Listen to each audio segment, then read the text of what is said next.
Betapa besarnya Allah membuktikan kepada kita bahwa seperti yang tadi diungkapkan, kekuasaan itu mutlak berada pada tangan Allah Subhanahu wa taala.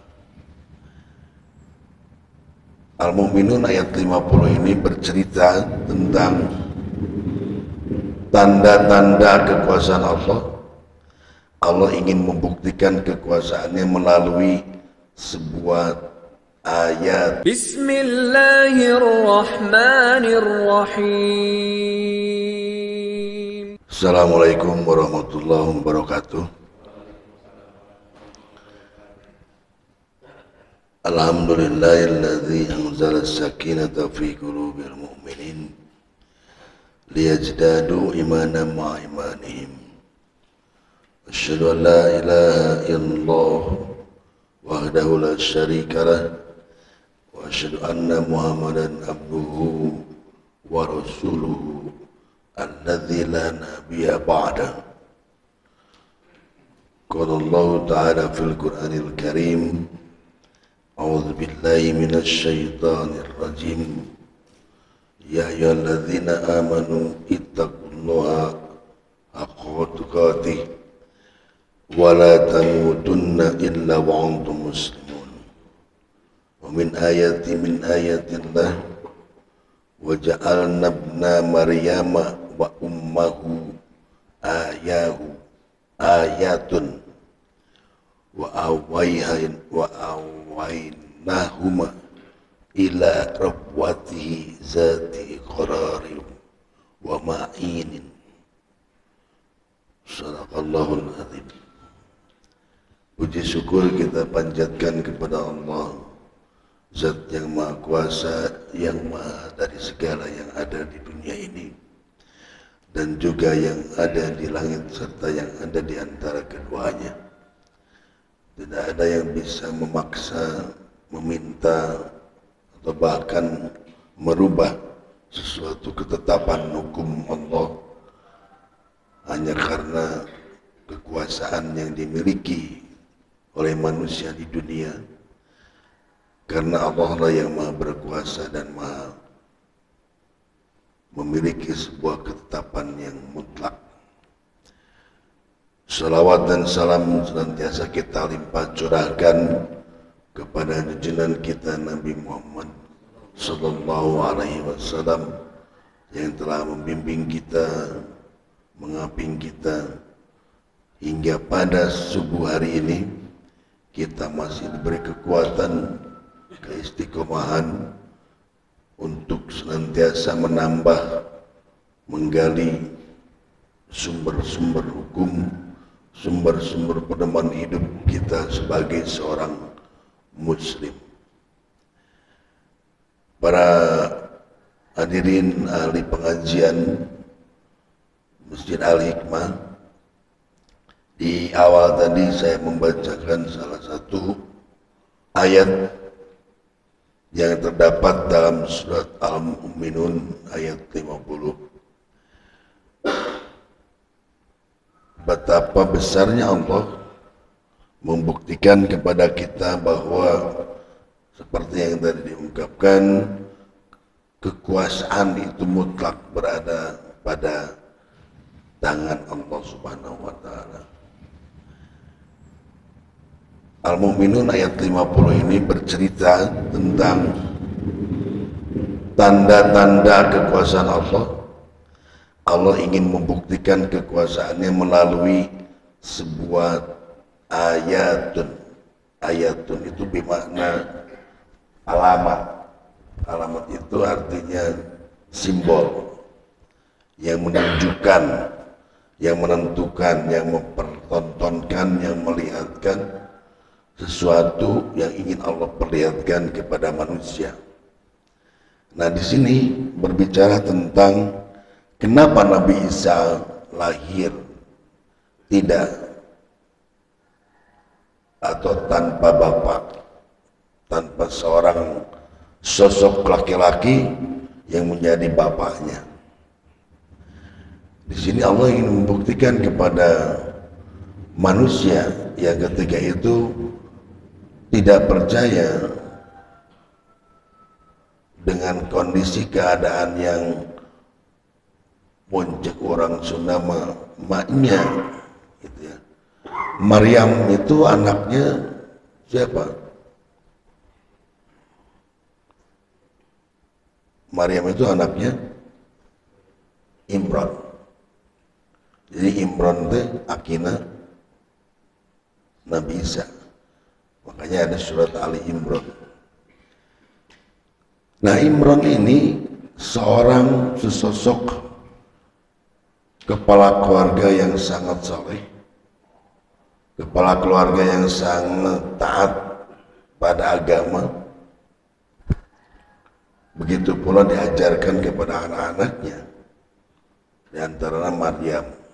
Nah, kenapa gitu masyarakat ketika itu bertanya-tanya, mana mungkin dalam sebuah keluarga yang taat beragama nusaroleha, tiba-tiba anak perempuannya mengandung janin tanpa ada bapaknya. Nah, di sini Allah ingin membuktikan, maka kalimatnya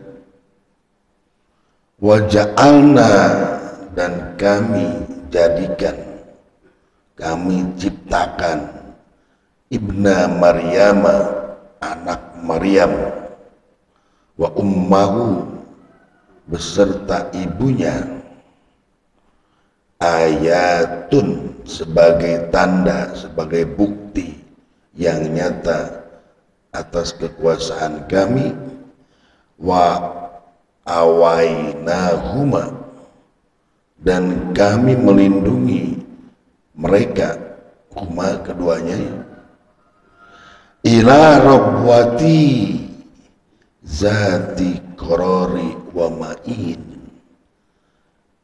kami lindungi mereka keduanya ke suatu tempat dataran tinggi yang datar, ke suatu tanah yang tinggi yang datar,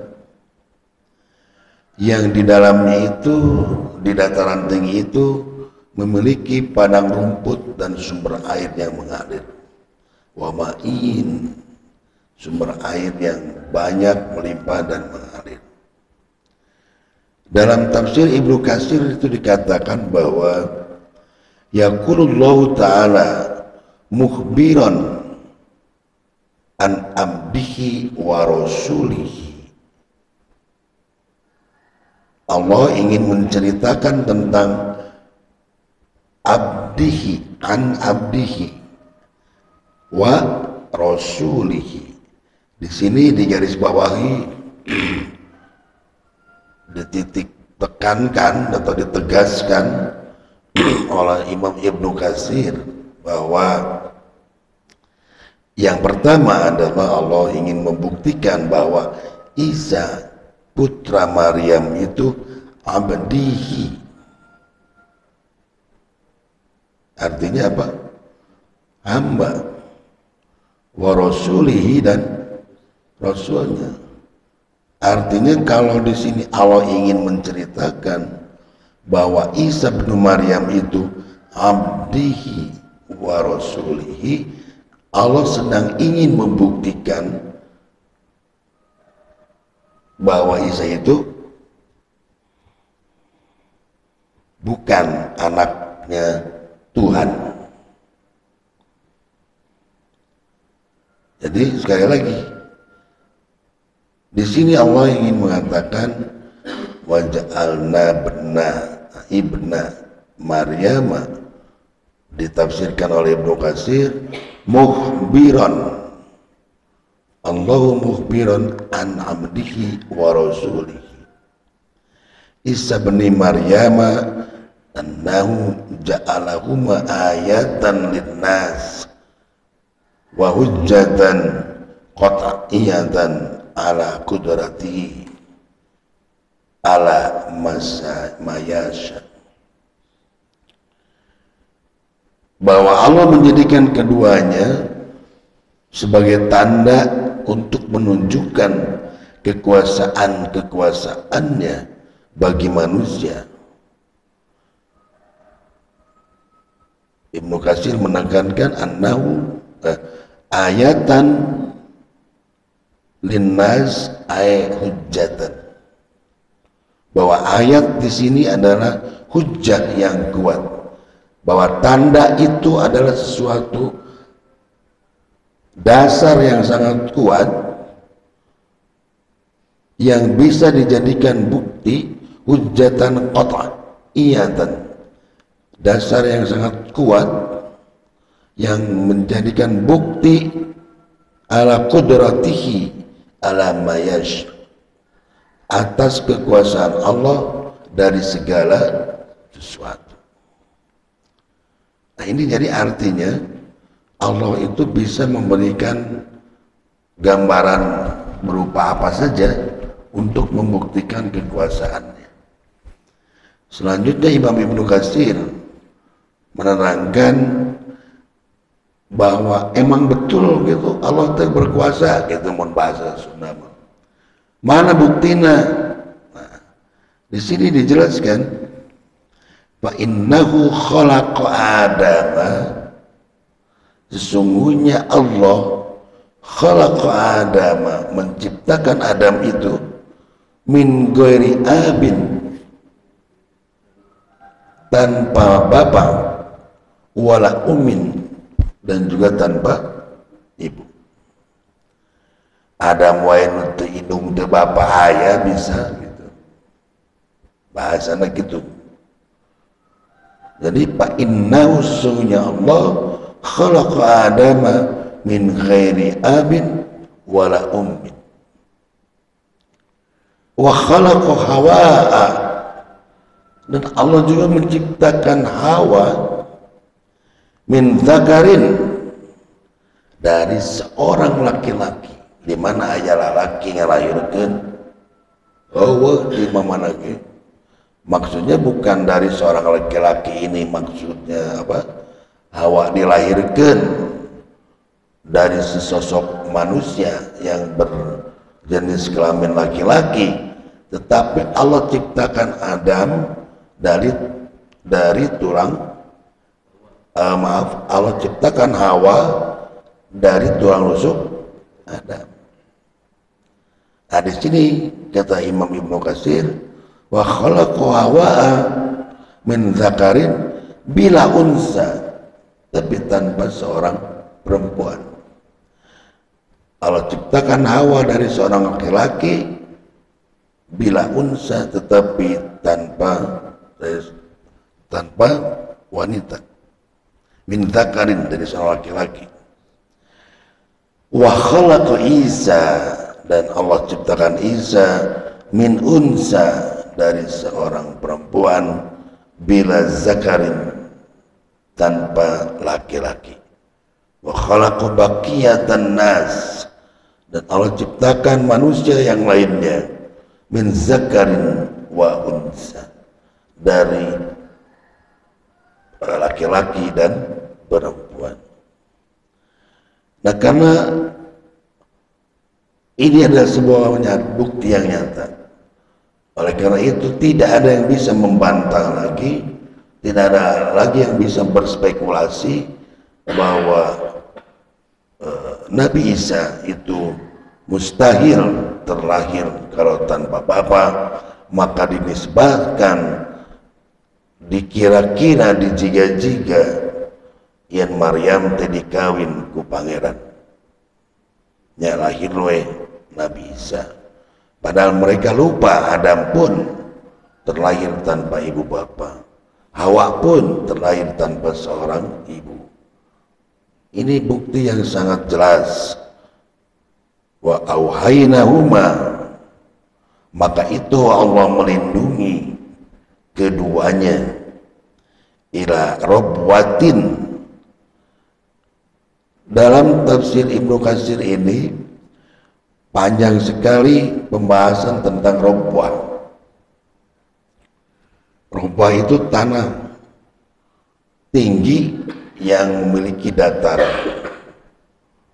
Jadi tanah tinggi yang memiliki dataran itu di mana tepatnya itu, di wilayah mana kalau dilihat dari peta hari ini gitu. Banyak sekali pembahasan tentang Rabbah. Bersilang pendapat para ulama, ada hak mengatakan bahwa Rabbah itu adalah Mesir. Ya macam di Mesir berarti Allah diselamatkan, dilindungi Maryam ketika mengandung Isa alaihissalam. Da Isa teh dikandung Maryam teh, Maryam itu tinggal di tempat yang banyak sekali orang menawan padang rumput yang subur, air yang mengalir, bahkan dekat dengan sumbernya.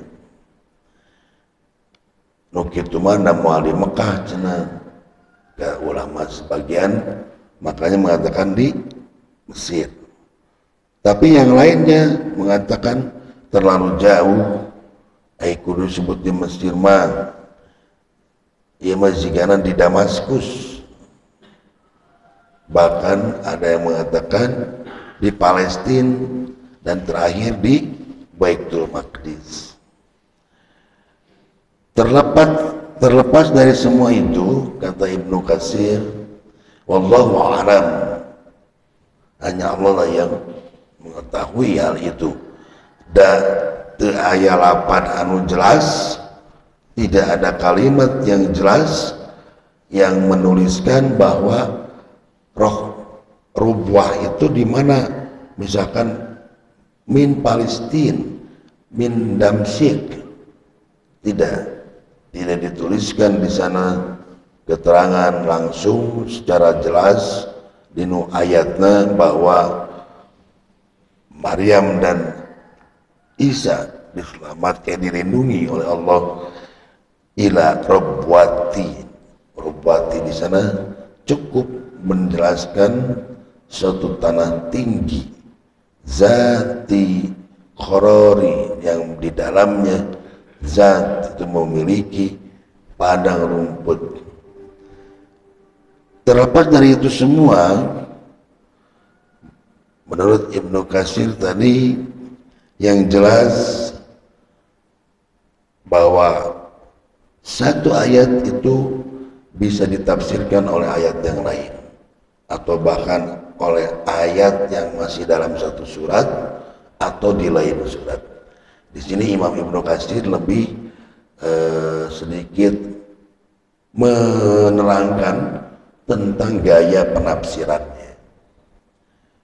Ayat tafsir ta'lili, ada tafsir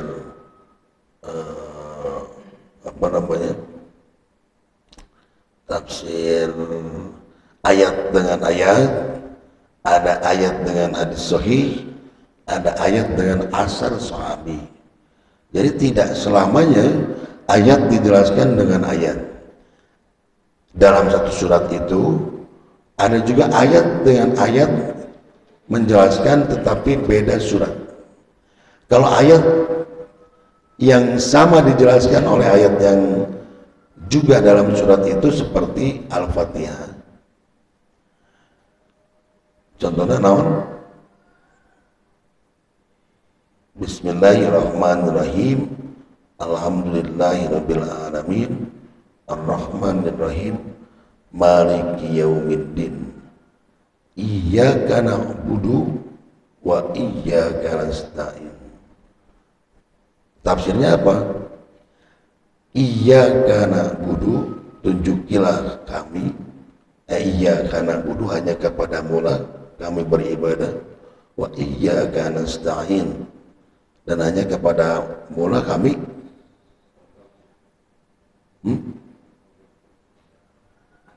nah, mana didinya teh? Setelah itu apa? Ihdinas siratal mustaqim. Hanya kepadamu lah. Kenapa kita hanya kepada Allah beribadah? Karena yang memberikan segala sesuatu adalah Allah. Dan akhirnya kita pun meminta ditunjukkan jalan kepada yang lurus itu. Kepada siapa?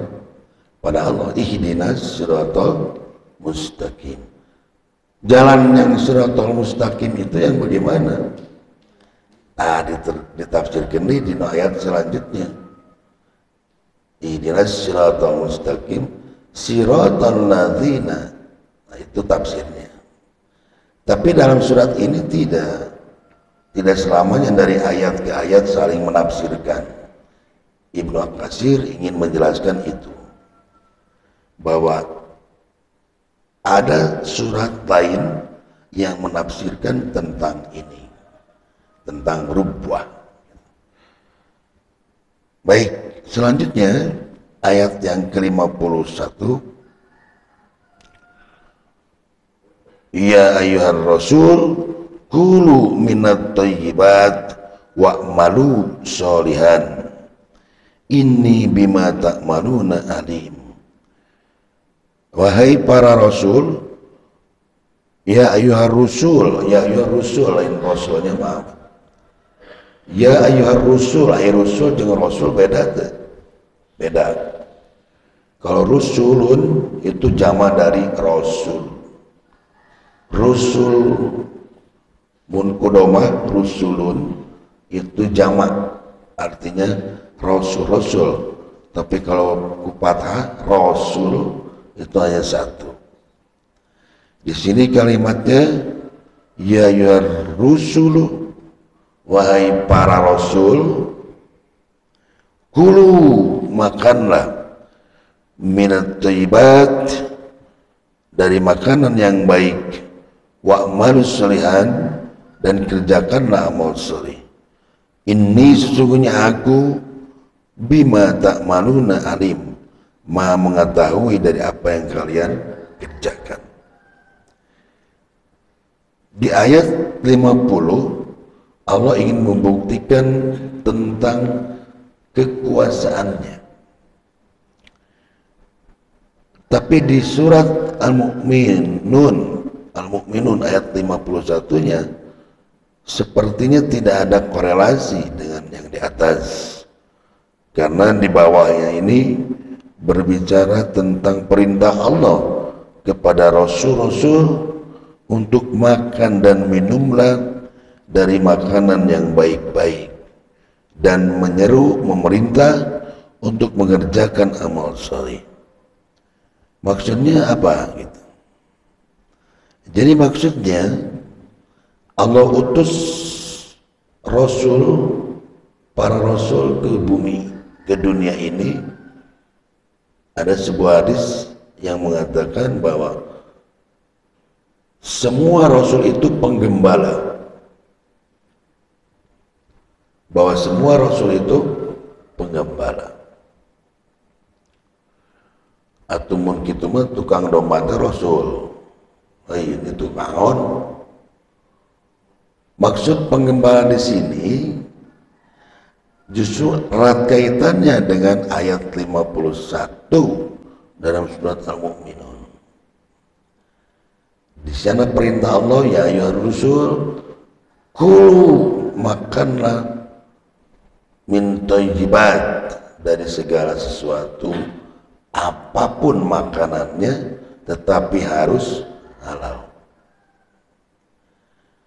Dalam penjelasan pada hadis yang diriwayatkan oleh Imam Muslim, bahwa pernyataan semua rasul yang diutus ke dunia ini adalah penggembala. Hadis selanjutnya seperti ini. Rasul ditanya oleh para sahabat, apakah engkau juga sama ya Rasulullah? Naam, kata Rasul. Ya, aku juga sama. Aku seorang penggembala dan aku jual kambing yang telah besar dan pantas untuk aku jual dan aku mendapatkan uang dari hasil penjualan itu. Artinya para hadirin yang dirahmati oleh Allah,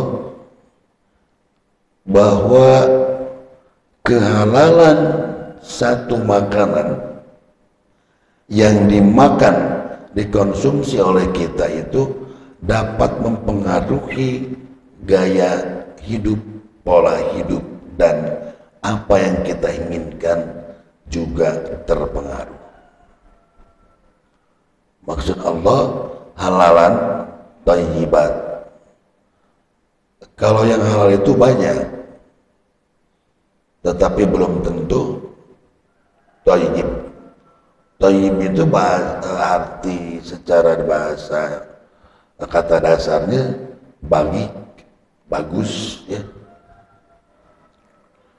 Tetapi kalau menurut tafsir dalam ayat ini, halal itu zatnya. Domba halal, ayam halal, saya natahan nulung halalnya pokoknya banyak yang halal itu. Tetapi belum tentu yang halal itu juga thayyib, baik.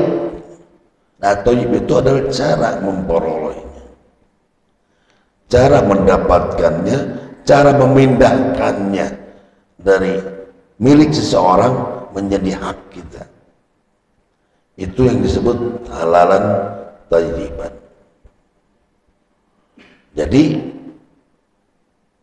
makanya kenapa di sini dilanjutkan dengan kalimat wa'malus sholihan, dan beramal solehlah, karena kata Imam Ibnu Katsir bahwa makanan itu berpengaruh terhadap amal soleh. Makanan yang baik itu berpengaruh terhadap amal soleh. Nah, tafsiran dari kenapa Rasul yang diturunkan ke bumi ini semua penggembala, bukan berarti penggembala secara real, nyata. Memang Rasul dia penggembala kan, Nabi Isa juga penggembala, Nabi Musa juga penggembala, semua nabi-nabi hampir semuanya penggembala. Tetapi bukan itu masalahnya, bukan itu substansi yang ingin Allah berikan, sampaikan kepada kita, tetapi dari hasil yang dijual belikan itu hartanya halal. Nu ngembalana Rasul, nu ngicalna Rasul, artosna dicana ku Rasul halal. Ayo jual beli halal. Bukan hasil dari mencuri, bukan hasil dari merampok, bukan hasil dari memalak, tetapi dari hasil menternakan kambingnya itu timimiti letik tepeka gede dijual wajina. Artinya mana nu disebut haramna didinya gitu. Allah ingin mengajarkan kepada kita sebagai manusia, umatnya para Rasul, bahwa zaman baheula yang namanya Rasul diperintahkan untuk makan makanan yang halal. Kenapa? Karena wa'malus sholihan, disuruh untuk berbuat amal soleh. Inni bima ta'maluna alim. Karena sesungguhnya Allah, kata Allah, aku mengetahui dari apa yang kamu kerjakan. Rek dihalalkeun ku jelema pek disebut halal, naon diikhtiarkeunana nafkah yang dicari untuk anak istrinya, tetapi Allah katakan, aku tahu dari apa yang kau tahu, dari apa yang kau kerjakan. Dan selanjutnya di ayat 52, ini penegasannya terakhir. Wa inna hadhihi ummatukum ummatun wahidatun wa anna rabbukum fattaqun. Wa inna, sesungguhnya hadhihi, ini adalah agama tauhid. Ummatukum adalah agama kamu sekalian. Ummatun wahidatun, yaitu agama yang satu, umat yang satu. Wa ana, dan aku, rabbukum, Tuhan kamu sekalian, Fattaqun, maka bertakwalah kepadaku. Bahwa intinya dari tafsir ini sudah dijelaskan dalam surat Al-Anbiya bahwa umat itu adalah dari mulai Nabi Adam sampai Nabi Muhammad sallallahu alaihi wasallam sebagai ummatan wahidatan, umat yang satu.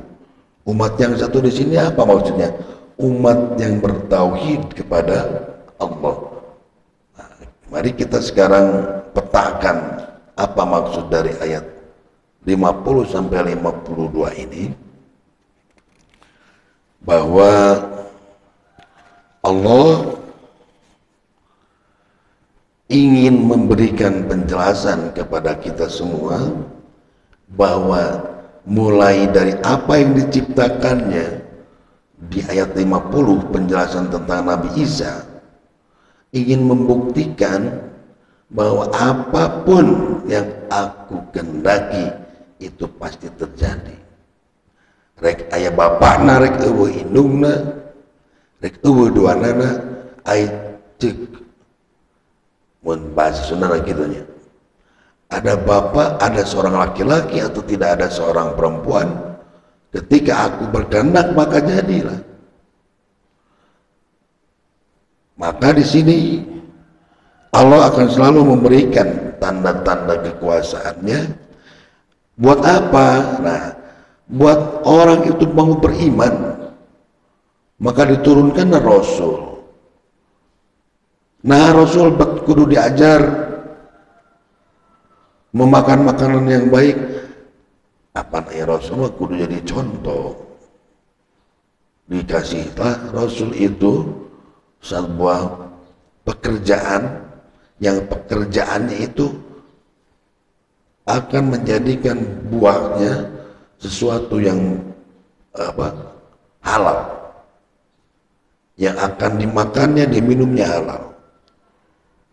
Maka hamba dan Rasulnya diperintahkan untuk makan yang halal dan thayyiban agar bisa mengerjakan amal soleh. Buat siapa amal soleh itu? Buat Allah, bukan buat kita, buat bekal kita, kembali lagi kepada kita agar kita tidak takut mati. Di khutbah kemarin saya uraikan bahwa seorang muslim itu tidak takut mati. Kunaon jelema loba nu sieun maut? Ada dua alasannya. Satu, memang mereka, orang pertama memang takut mati karena merasa masih kurang bekal untuk nanti dijadikan pertanggungjawaban di yaumul hisab. Tapi ada yang satu lagi, mereka takut mati itu karena memang sieun harta benda di dunia tidak ternikmati oleh dirinya. Nah, kalau takut mati, maka dari itu kalau takut mati yang pertama wajar. Sieun urang teh maut, nah amal soleh teh masih saeutik, ibadah can bener. Tetapi takut mati yang kedua ini yang tidak boleh kita lakukan. Makanya ada pernyataan iskariman au mutsahidan, mati ya hidup mulia atau mati syahid. Karena kemarin saya bahas di Jumat itu 3 yang dicari manusia. Pertama kedamaian, kedua kedamaian, terus kemuliaan, yang ketiga kesejahteraan. Damai menurut manusia belum tentu damai menurut Allah. Damainya manusia bisa makan enak, bisa minum enak, bisa tidur nyenyak, hanya sampai sebatas kebutuhan-kebutuhan manusiawi. Mulianya manusia ingin dilulu, ingin dipuji, ingin dijadikan seseorang yang menjadi public figure, usaha begitu, anu yang jadi artis, anu yang jadi pejabat, anu yang jadi konglomerat. Nah, semua itu diperolehnya dengan cara bagaimana? Dengan cara yang halal kah atau tidak? Nah, halal dan thayyiban itu bukan urusan buah, jeruk, apel lain. Makanan itu segala sesuatu yang kita makan diperoleh heula tah. Ari jai nayangan jabatan hayang naon? Hayang mulia. Mun geus mulia hayang naon? Hayang sejahtera. Ingin sejahtera. Nah, sejahtera dalam konteks manusia kebanyakan tadi kaya dan sebagainya. Oleh karena itu di sini maka aturan main siapa lagi yang harus kita taati dan patuhi kecuali aturan main Allah Subhanahu wa taala. Maka ditutup di sini dengan hadis sahih yang diriwayatkan oleh Imam Bukhari dan Imam Muslim, dan doa ini selalu kita baca setelah salat. La ilaha illallah wahdahu la syarikalah lahul mulku wa lahul hamdu wa huwa ala kulli syai'in qadir. Allahumma la mani'a lima a'taita wa la mu'tiya lima mana'ta wa la yanfa'u dzal jaddi minkal jaddu. Tiada Rabb yang berhak disembah selain Allah yang Maha Esa dan tidak ada sekutunya baginya. La syarika, tidak ada yang bisa berserikat. Yang musyrik itu adalah menserikatkan, kan? Menyamakan, menandingkan Allah dengan segala sesuatu. La syarika lahu, tidak ada tandingannya. Tidak ada yang bisa disekutukan baginya. Lahul mulku, baginya puji dan kerajaannya. Lahul mulku wa lahul hamdu, segala puji dan kerajaannya. Wa huwa ala kulli syai'in qadir, dan atas segala sesuatu apapun yang ada di alam ini Allah lah yang Maha Kuasa. Allahumma ya Allah, doanya begitu. La mani'a, tidak ada yang dapat mencegah, lima a'taita, dari apa yang kau berikan, wala mu'tiya, dan tidak ada yang dapat memberi, lima mana'ta, dari apa yang kau cegah. Jadi segala sesuatu juga dalam kontrol Allah. Tidak ada yang bisa memberi lamun ku alon teu dibere, ditakdirkeun dibere. Teu bisa anu bisa narima kecuali Allah yang menakdirkan. Artinya apapun sedetik, apapun manusia bergerak, sasenok nu didahar, sauyuk nu diinum, itu semua atas kontrol Allah, atas izin Allah, atas kekuasaan Allah. Maka dari itu tidak berguna, wala yanfa, tidak berguna kekayaan, kemuliaan, kesejahteraan, dzal jaddi minkal jaddu, bagi pemiliknya itu.